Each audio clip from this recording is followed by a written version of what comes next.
Guys, how's it going? It's John, Gamester81. This video I'll be reviewing a new game system coming out later this year, fourth quarter, around Christmas time. It's so new. What's in my hand is actually a prototype. It's a one-of-a-kind prototype, and this doesn't even have an official name yet for the system, but it is by GamerzTek. I'll put a link to their website below. I want to thank GamerzTek for loaning me this system to check out for you guys. This is not a paid endorsement, so I'm going to do an unbiased review for you guys. Kind of check it out. Keep in mind, though, that this is a prototype, and cosmetically it might change a little bit as far as what it looks like, but for the most part you guys will get the idea as far as what this system will do. What does this system do? Well, it plays both NES games and Super Nintendo games all in HD, which just makes a huge difference. So later in the video I'll show you a comparison video between gameplay and standard on a standard NES and standard Super Nintendo, and then compared to the HD one here. Huge difference. It's going to retail for $69.99 through GamerzTek website. On Amazon, it will retail for $79.99.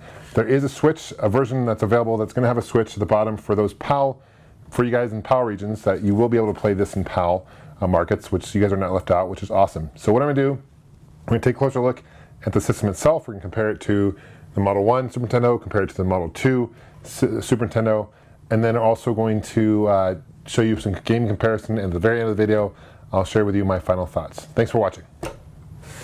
So here's a closer look at the system itself. As you can see, it looks kind of like a Model 1 Super Nintendo. I'm going to compare sizes here. This is my original Super Nintendo from when I was a kid, and you can see it's kind of yellowed. A lot of them have yellowed over the years, including mine, but it's not as tall as Super Nintendo. It's not, a little bit not as wide, so it's a little bit more compact.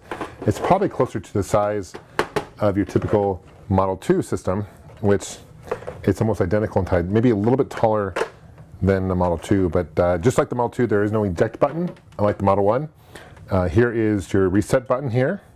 This is where you switch between NES to the left, Super Nintendo to the right.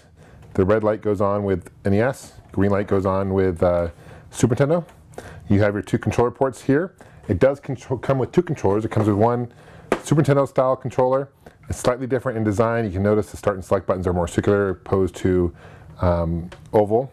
Okay. The buttons colors might change a little bit. They might be blue when it comes out. Again, this is prototype.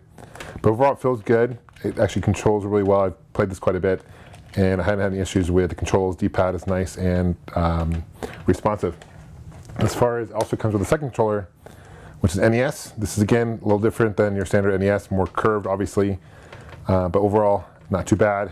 Again, circular buttons, pretty responsive.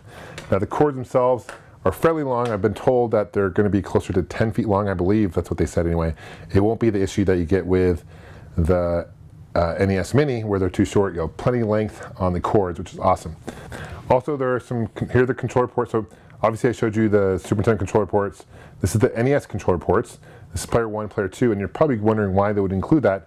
Basically, for those who want to play with an NES controller, they certainly can, but if you have a zapper gun, you have other accessories that require that adapter, it's nice that it's there, and they put it on the side because that's kind of where they would, I guess there's no other place to put it.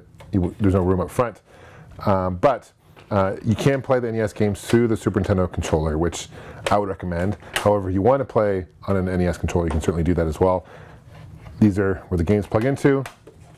The games grip a little bit, not too bad. Here's another, not too bad.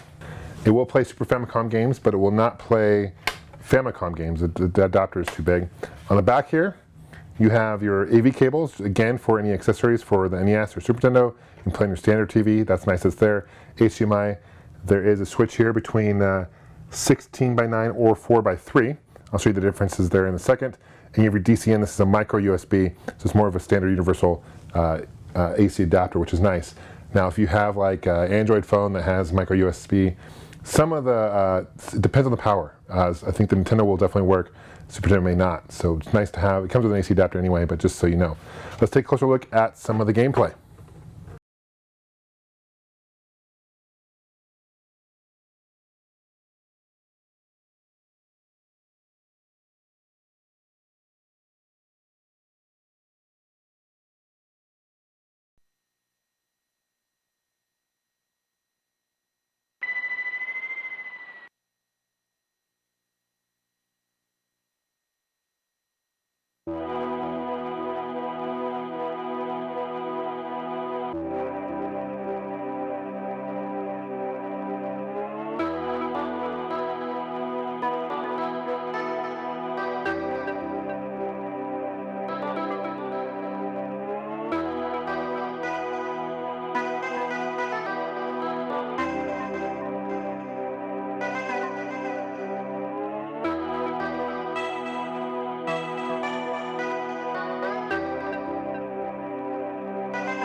So overall, what do I think about this HD 2-in-1 system? Overall, I do recommend it. You probably noticed from the audio, the Super Nintendo was a little bit more quiet compared to the standard Super Nintendo, but it's much more clear, especially with the NES. You probably notice also with the NES audio, on standard you hear some static. With the HDMI cable, that eliminates the static. Definitely much more clear image, and the audio makes a big difference. I like the fact that you can plug in both cartridges at the same time. You don't have to worry about just having one at a time like the Retron 5 and other systems like the Retro Freak, where those basically dump the ROMs. This is not a ROM dumping machine. This reads the games off the carts. Each of these systems come with a 2-year warranty through GamerzTek, so if you have any issues, they'll go ahead and replace the system for you and fix that for you, which is always a nice assurance that they back their products, which is a great thing. I did test this as far as compatibility. I didn't have any issues with any of the standard games, including Star Fox and Yoshi's Island.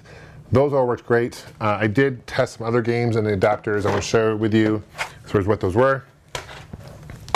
I tested the Super Game Boy. Had no issues with Super Game Boy. It worked just fine.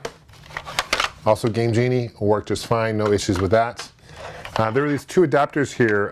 Had the Retro Gen, which allows you to play Genesis games on the Super Nintendo. It's a crazy adapter. Crazy to think that you can play Genesis games on the Super Nintendo. It does work on a normal Super Nintendo. However, on this thing, you get audio, you do not get video, so it does not work. I also have this adapter which allows you to play Game Boy Advance games on your Super Nintendo, and similar to the one I just showed you for the Genesis, this will work on a normal Super Nintendo. This will not work on this clone. You get audio, but you get no video. So that's a huge difference. Does not work. I tested flash cards because a lot of you guys are probably wondering about flash cards. Do they work? I tested the NES one. It does not work, at least on this prototype. It may work on the final version, I don't know, but does not work on this board. However, the Super Nintendo flash cart does work. So it's interesting that the Super Nintendo one does, the NES one doesn't. Overall, do I recommend this 2-in-1 HD system? I do. I think at $70, price point is about right. If you purchase a standard HD NES clone and you purchase a standard Super Nintendo HD clone, you're going to be paying more than that for both those combined. So you might as well just get the 2-in-1 here. They are releasing another Super Nintendo standalone HD system coming out this fall in a couple months, and that will basically look like this, but does not play NES games. I'll do a review on that shortly for you guys. Thanks for watching, guys. Thanks for leaving a comment. I appreciate it. Thank you for, of course, liking this video. That means a lot, and we'll see you guys soon. Take care. Game on.